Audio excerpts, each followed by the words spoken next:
ये हैं भारत के 10 सबसे स्पेशल और खतरनाक फोर्सेस जिनसे डरते हैं चीन और पाकिस्तान। सबसे खतरनाक हैं ये जाबाज सिपाही, सबकी नजरों से बचकर कर देते हैं दुश्मन का काम तमाम। भारत के सैनिकों का केवल एक ही उद्देश्य होता है, अपने देश के नागरिकों की हर हाल में रक्षा करना, जिसके लिए वो किसी भी संकट का सामना करने और दुश्मन को मुंह तोड़ जवाब देने के लिए हमेशा तैयार खड़े रहते हैं। वैसे सेना का नाम सुनते ही हमें आर्मी, नेवी और एयरफोर्स का ख्याल आता है, लेकिन भारत के पास ऐसी स्पेशल फोर्सेस भी हैं जो सबकी नजर में आए बिना ही दुश्मन का खात्मा कर देती हैं। तो चलिए देखते हैं। एनएसजी कमांडो भारत में सबसे ज्यादा खतरनाक फोर्सेस में से एक है एनएसजी, जिन्हें ब्लैक कैट कमांडो भी कहते हैं। ये कमांडोज हरदम ट्रेनिंग पर रहते हैं। इस फोर्स को 1984 में बनाया गया था। इस फोर्स का लक्ष्य है सर्वत्र सर्वोत्तम सुरक्षा। ये फोर्स अपना काम करने के लिए बिल्कुल भी नहीं हिचकिचाती, चाहे दुश्मन को ढूंढ कर निकालना हो या फिर देश में घुसे आतंकवादियों को मारना हो।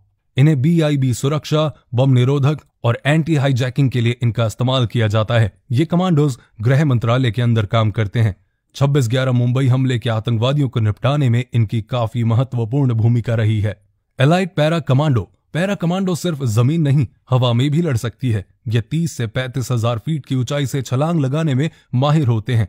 पैरा कमांडो ने 1971 और 1999 में हुई जंग में बहुत अहम भूमिका निभाई थी।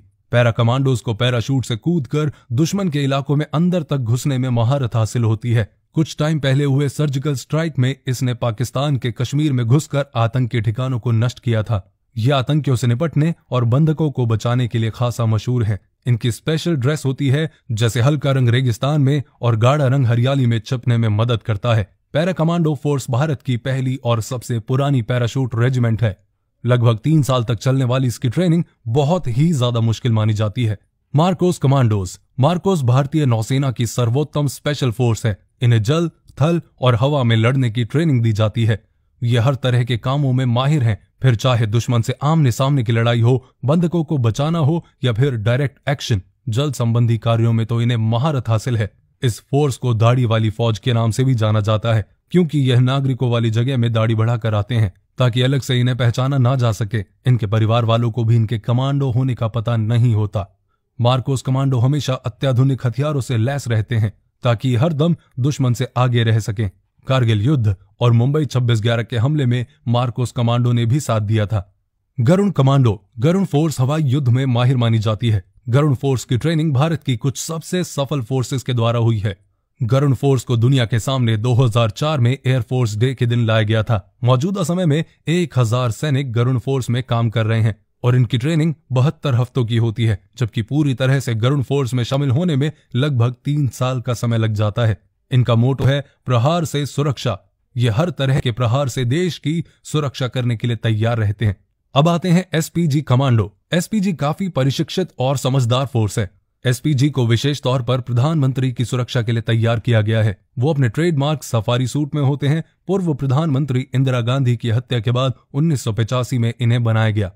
स्वॉट कमांडो की ट्रेनिंग काफी कठिन होती है। ये किसी भी सिचुएशन में दुश्मन का खात्मा करने में माहिर होते हैं।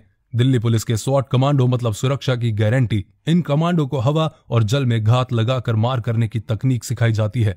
रात के अंधेरे में भी दुश्मन को पहचान लेते हैं ये कमांडोज। कोबरा फोर्स को गोरिल्ला ट्रेनिंग के द्वारा ट्रेन किया जाता है। इनका काम है जंगल की लड़ाइयां लड़ना।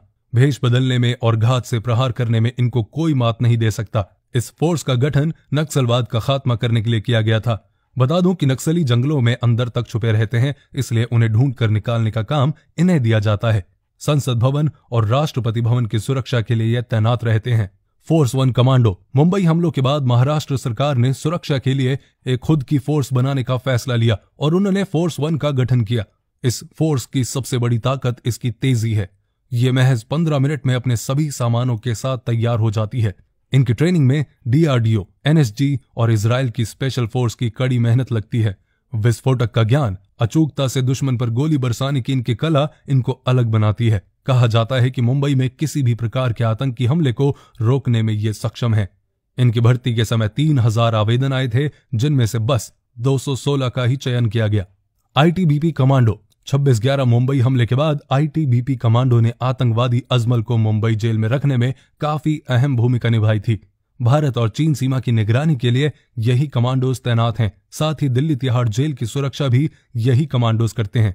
CISF कमांडो, इन कमांडो को मुख्य तौर पर BBIB एयरपोर्ट और इंडस्ट्रियल इलाकों के लिए तैनात किया जाता है। इंटरनेशनल एयरपोर्ट इनकी निगरानी में सुरक्षित रहते हैं। साथ ही ये दिल्ली मेट्रो की सुरक्षा भी करते हैं। तो ये थे हमारे देश के कुछ कमांडोज जिनके लिए आप कुछ कहना चाहेंगे तो डेफिनेटली कमेंट में कह सकते हैं। एक जय हिंद और एक कमेंट तो बनता है आज की इस वीडियो पे। वीडियो को लाइक करें और अपने दोस्तों के साथ, अपनी फैमिली के साथ शेयर करें और पेज को फॉलो करें।